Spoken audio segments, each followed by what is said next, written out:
ஏதோ ஒரு பணக்காரனா வாழ்ந்துட்டு செத்தவனோட வாழ்க்கை இருக்கக்கூடாது. ஒரு வாழ்க்கை வரலாறா வாழ்ந்துடணும்.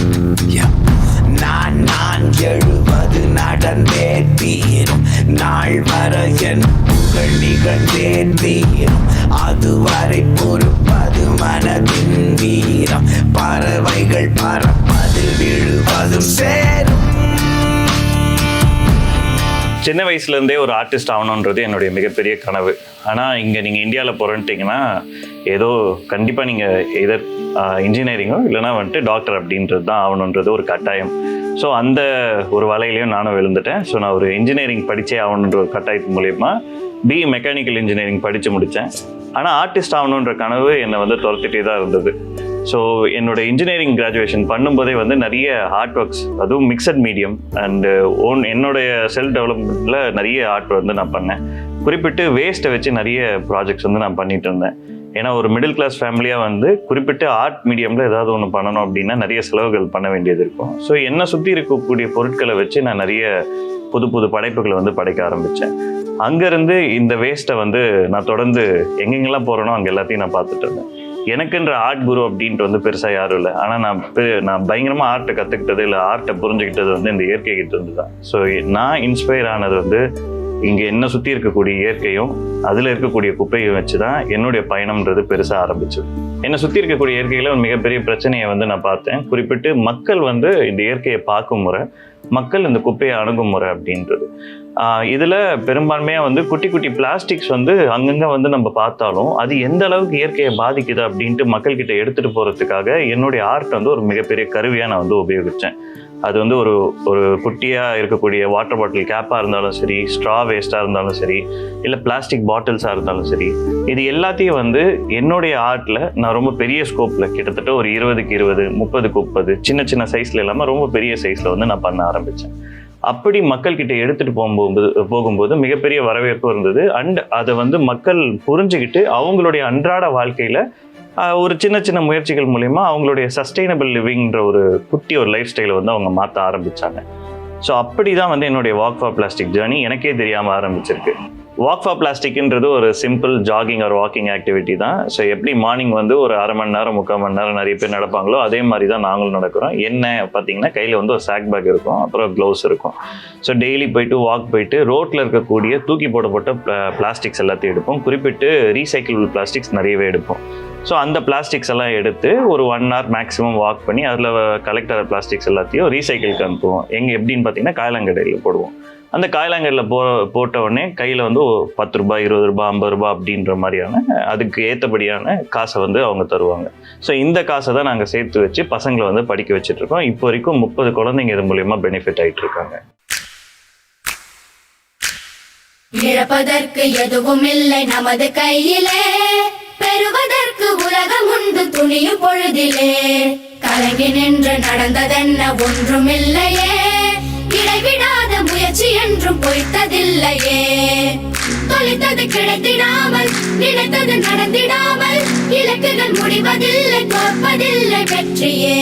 ஸ்டார்டிங் கோவிடுக்கு முன்னாடி வந்து ஒரு மிகப்பெரிய திருவிழா மாதிரி தான் வந்து போயிட்டு இருந்தது. ஏன்னா காரணம் என்னென்னா ரொம்ப ஈஸியாக 8 மாதத்தில் வந்து ஒரு near to 120 chapters not only in Chennai, அப்போவே வந்து ஒரு 4 கண்ட்ரியில் வந்துட்டு நமக்கான ஆர்கனைசர்ஸ் வாலண்டியர்ஸ் அப்படின்றது வந்தாங்க. First 15 days of walk for plastic வந்து பெருசாக யாரும் வந்து பயணிக்கலை, யாரும் வந்து பார்ட்டிசிபேட் பண்ணல. ஸோ என்னுடைய நோக்கத்தையும் அண்டு இயற்கை மேலே இருக்கக்கூடிய அன்பையும் எல்லாருமே வந்து புரிஞ்சுக்கிட்டாங்க. ஸோ அதனால் வந்து ஒரு 15 days கழித்து கொஞ்சம் கொஞ்சமாக வாலண்டியர்ஸ் வர ஆரம்பித்தாங்க. 2 நாள் ஆச்சு, 4 8 ஆச்சு. அந்த மாதிரி ஒரு 8 மாதத்துலேயே நியர் டு 2000 people வந்து வாக் பண்ண ஆரம்பிச்சிட்டாங்க. நம்மளுடைய வாக் ஃபார் பிளாஸ்டிக்கில் ஒரு ரொம்ப முக்கியமான இனிஷியேட்டிவ் அப்படின்னு பார்த்தீங்கன்னா இந்த மேரத்தான்லாம் பார்த்துருப்பீங்க. குறிப்பிட்டு மேரத்தான்னாலே அந்த மேரத்தானில் குப்பையை தான் நிறைய போடுவாங்க. நம்ம வந்து குப்பை எடுக்கிறதுக்காகவே மேரத்தான், அதாவது பயணம் அப்படின்ற இனிஷியேட்டிவ் வந்து நம்ம எடுத்திருக்கோம். ஸோ இந்த பயணம் வந்து 15 கிலோமீட்டர், 25 கிலோமீட்டர், ஏன் 100 கிலோமீட்டர் கூட நம்ம நடந்திருக்கோம். சென்னையில் இருக்கவங்க எல்லாரும் வந்து ரோட்டுக்கு வந்து யார் என்ன எப்படின்றதெல்லாம் பார்க்காம அழகாக எல்லா பிளாஸ்டிக்ஸையும் எடுத்து அன்னைக்கு வந்து நம்ம நகரத்தையே வந்து சுத்தம் பண்ணுவாங்க. இன்னைக்கு மட்டும் வாக் ஃபார் பிளாஸ்டிக்கில் வீக்கெண்டில் நியர் டு 20 லொக்கேஷன்ஸில் இப்போ வாக் போயிட்டுருக்கு. அண்ட் ஈச் லொக்கேஷன்ஸில் 10 to 20 வாலண்டியர்ஸும் வந்து பார்ட்டிசிபேட் பண்ணுவாங்க. சென்னையில் ஒரு 10 to 15 சாப்டர்ஸ், இது மட்டும் இல்லாமல் Madurai, Bangalore, Malaysia, even in Coimbatore இந்த மாதிரியான லொக்கேஷன்ஸ்லையும் வந்து இப்போ வாக் வந்து ஃபங்க்ஷனபுளாக போயிட்டுருக்கு.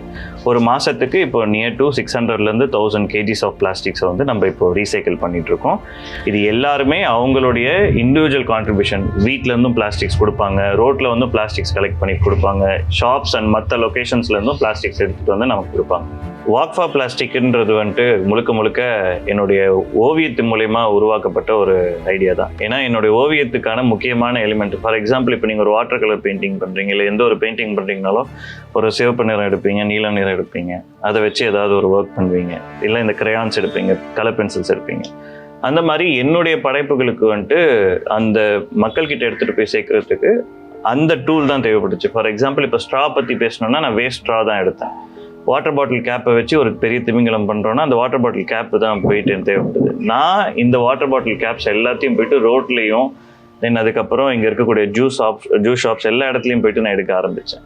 ஸோ அப்படி எடுக்கும்போது அது ரொம்பவே இன்ட்ரெஸ்டிங்காக இருந்தது. போயிட்டு தேடுற ப்ராசஸும் ரொம்ப அழகாக இருந்தது. அண்ட் ஆல்சோ அது எடுத்து முடிச்சக்கப்புறம் ஏதோ ஒரு சொல்ல முடியாத ஒரு உணர்வு, ரொம்ப நல்லா இருந்தது அது. சரி, இந்த விஷயத்தை ஏன் மக்கள்கிட்ட எடுத்துகிட்டு போய் சேர்க்கக்கூடாது, சரி நான் அனுபவிச்ச இந்த உணர்வு ஏன் எல்லா மக்களுக்கும் போய் சேரக்கூடாது அப்படின்றது தான் வந்துட்டு அதோடைய அந்த ஐடியாவுடைய ஃபண்டமெண்டல். உண்மையை சொல்லணும்னா இது நான் ஏன் பண்ணேன், எதுக்கு பண்ணலாம் இப்போ வரைக்கும் எனக்கு தெரியாது. ஆனால் பண்ணிட்டு இருக்க காரணமும் நோக்கமும் வந்து ஏதோ ஒரு நல்ல விஷயத்துக்கு போயிட்டு செய்கிறது அப்படின்னு தெரிஞ்சக்கப்புறம் அது ஏன் இன்னும் பெரிய ஸ்டெப்ஸ் எடுக்கக்கூடாது அப்படின்றது தான். இன்னைக்கு வரைக்கும் 24,000 பேர் இது ரீச் ஆயிருக்கு. என்னுடைய ஒரு சின்ன கனவு என்னென்னா, இப்போ ஒரு குயிக் கனவு அப்படின்றது சொல்லணும்னா, சென்னையில் இருக்கக்கூடிய எல்லா மக்களும் வந்து வாக் ஃபார் பிளாஸ்டிக்கில் வந்து பயணிச்சிருக்கணும். அது மூலயமா அவங்க வந்து கீழே குப்பையை போட மாட்டாங்க அப்படின்ற ஒரு கண்டிப்பாக ஒரு ஆணித்தனமான ஒரு உண்மையை வந்து என்னால் சொல்ல முடியும். ஏன்னா குப்பை எடுத்தவனுக்கு தான் தெரியும் அதோட வழி என்ன அப்படின்னு சொல்லிட்டு போயிட்டு ரோட்டில் போயிட்டு எடுக்கும்போது தான் அதோடைய எப்படி இருந்தது, நம்ம என்ன தவறு பண்ணியிருக்கோம், அப்புறம் இங்கே இருக்க தூய்மை பணியாளர்களுடைய கஷ்டம் என்ன, தென் ஒரு குப்பையை போட்டால் அது எங்கே போயிட்டு எப்படி பிளாக் ஆகுது. நம்ம சென்னையில் ஏற்பட்டக்கூடிய வெள்ளம் எல்லாமே வந்து மேன்மேடான ஃப்ளட்ஸ் தான். எல்லாம் இப்போ ரீசெண்டாக கட்டின மிகப்பெரிய அந்த ஃப்ளட் ரெயின் சிஸ்டம் எல்லாமே வந்துட்டு அவ்வளோ குப்பைகள் வந்து அங்கே வந்து அடைச்சிருக்கு. அதெல்லாம் யார் போட்ட குப்பை? நம்ம போட்ட குப்பை தான். ஸோ அது எப்படி போயிட்டு அங்கே போயிட்டு பிளாக் ஆகுது, அதுக்கு எல்லாத்துக்கும் வந்துட்டு அவங்களே அதை புரிஞ்சுக்கிறாங்க. ஸோ ஒரு குப்பையை நம்ம முறையாக அதை வந்து நிறைய விஷயங்கள் இங்கே குப்பையே இல்லை, அதை சேர்த்து வைக்கணும். சில விஷயங்கள் குப்பைனா அதை கரெக்டாக வந்து ப்ராசஸ் பண்ணணும் அப்படின்றத ஒரு உணர வைக்கக்கூடிய ஒரு விஷயம் தான் வாக் ஃபார் பிளாஸ்டிக். அறிவெனும் ஆயுதம் நமதுயிர் காக்குமே, போரை ஏற்போமே, தடைகளை மீறினால் அரியணை ஏறலாம், ஒரு கை பார்ப்போமே. விருதுகளை விட மக்களுடைய மனநிலை மாற்றம், குறிப்பிட்டு அவங்களுடைய வார்த்தைகள், அவங்க எப்படி இந்த வாக் ஃபார் பிளாஸ்டிக் மூலிமா பயனடைஞ்சிருக்காங்க அப்படின்றது தான் ஒரு மிகப்பெரிய பொக்கிஷமாக வந்து நான் பார்க்குறேன். அதில் வந்துட்டு நிறைய பியூட்டிஃபுல்லான மொமெண்ட்ஸ் இருக்குது. ஸோ இப்போ குறிப்பிட்டு எங்களுடைய one of the footprint, அதாவது நாங்கள் படிக்க வைக்கக்கூடிய ஒரு பொண்ணு லோச்சனான்றவங்க எங்களுடைய செயல் திட்டம் மூலிமா அவங்க வந்து ஆங்கிலம் வந்து பயிற்சி எடுத்துகிட்டு இருக்காங்க. அவங்களோட இங்கிலீஷ் ட்ரைனிங்கில் கிட்டத்தட்ட ஒரு 3 months to 6 months through Shalini அவங்க மூலயமா வந்து இந்த இங்கிலீஷ் ட்ரைனிங் வந்து போயிட்டுருக்கு. ஸோ அதில் வந்து பெனிஃபிட் ஆகி ஒரு இந்த ஸ்கூல் ஸ்டார்ட் ஆனவுடனே சொல்லுவாங்களே அவங்கள பற்றி செல்ஃப் இன்ட்ரடக்ஷன் கொடுங்க அப்படின்னு சொல்லிட்டு. ஸோ நிறைய குழந்தைகள் வந்து அங்கே வந்து பேசுகிறதுக்கு அவங்க கொஞ்சம் பயப்பட்டாங்க, அவங்களால பேச முடியல. ஆனால் லோச்சனா வந்து அவங்கள பற்றியும் அவங்க வீட்டை பற்றியும் வாக் ஃபார் பிளாஸ்டிக் பற்றியும் கிட்டத்தட்ட 5 நிமிஷம் ஆங்கிலத்திலே பேசியிருக்காங்க. இது எங்களுக்கு வந்து ஒரு மிகப்பெரிய ஒரு விஷயமா வந்து நாங்கள் பார்க்குறோம். காரணம் என்னென்னா வந்துட்டு நாங்கள் ஒரு திட்டம்ன்றதை வந்து எடுத்துகிட்டு போயிட்டு அவங்களுக்கு போய் கொடுக்குற மூலயமா, அதாவது ஒரு பிளான் எடுத்துகிட்டு போய் சேர்க்குற மூலயமா அவங்க அதை முறையாக படித்து அதை இன்னொருத்தங்க கிட்ட வந்து சொல்கிறது மட்டும் இல்லாமல் அங்கே இருக்கக்கூடிய 40-50 குழந்தைங்களையும் வந்து இன்ஸ்பயர் ஆக்கியிருக்காங்க. ஸோ இதுதானே ஒரு அழகான ஒரு விஷயம். இதை நோக்கி தான் எங்களுடைய பயணமும் போயிடுது. ஜாட ஜாட ஜாட ஜாட ஜாட ஜாட ஜாட ஜாட ஜா. இயற்கை வந்து நமக்கு கொடுத்த பல அற்புதமான விஷயங்கள் இருக்குது. அதில் வந்துட்டு எதெல்லாம் எந்த ஒரு ப்ரிசர்வேட்டிவ் இல்லாமல் நம்ம வந்து ஒரு லைஃப் ஸ்டைலை வாழும்போது தான் வந்துட்டு நம்மளை பாதுகாத்துட்டு இருந்திருக்கோம்.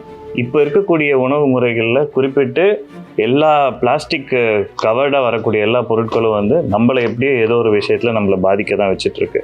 நீங்கள் வாங்கக்கூடிய எல்லா பொருட்களும் வந்து இயற்கையை பாதிக்காத லெவலில் வந்து நீங்கள் வாங்கினீங்கனாலே போதும். அங்கேருந்தே வந்து உங்களுடைய சஸ்டைனபிள் லைஃப் ஸ்டைலை நீங்கள் வந்து எடுக்கிறீங்கன்றது அர்த்தம். அண்ட் அது மூலியமாகவும் வந்து நீங்கள் பிளாஸ்டிக் ரிடக்ஷனையும் வந்து நீங்கள் பண்ணுறீங்க. இன்கேஸ் எங்கேயாவது நீங்கள் வந்து பிளாஸ்டிக் வாங்குறீங்க அப்படின்னா அதை முறையாக சேகரிங்க. ஓகே, குறிப்பிட்டு பிளாஸ்டிக் பாட்டில்ஸ், பிளாஸ்டிக் டின்ஸ் இந்த மாதிரி எல்லாத்தையும் வந்து ஒரு பாக்ஸஸ்லாம் சேர்த்து வச்சு அதில் வந்து கரெக்டாக காயலாங்கடையில் போடுங்க. இது பண்ணிங்கனாலே போதும், நம்ம வந்து ஒரு வளமான எதிர்காலத்தை வந்து நம்ம உருவாக்க முடியும் அப்படின்றத நான் சொல்லிக்க விரும்புகிறேன். பறப்பதில் முதல் படி விழுவதுதான், சிலர் விழுவதை தலையினை இடித்திடத்தான். சிறுத்தே வாழ்ந்தவன் கரத்தை தேடி காலம் தன் முத்தத்தை போடும். மாற்றம்ன்றது நம்மளை சுற்றி இல்லை, நம்ம கிட்ட தான் இருக்குது. அதை நம்ம கிட்ட இருந்து ஆரம்பிப்போம். இயற்கை துணை.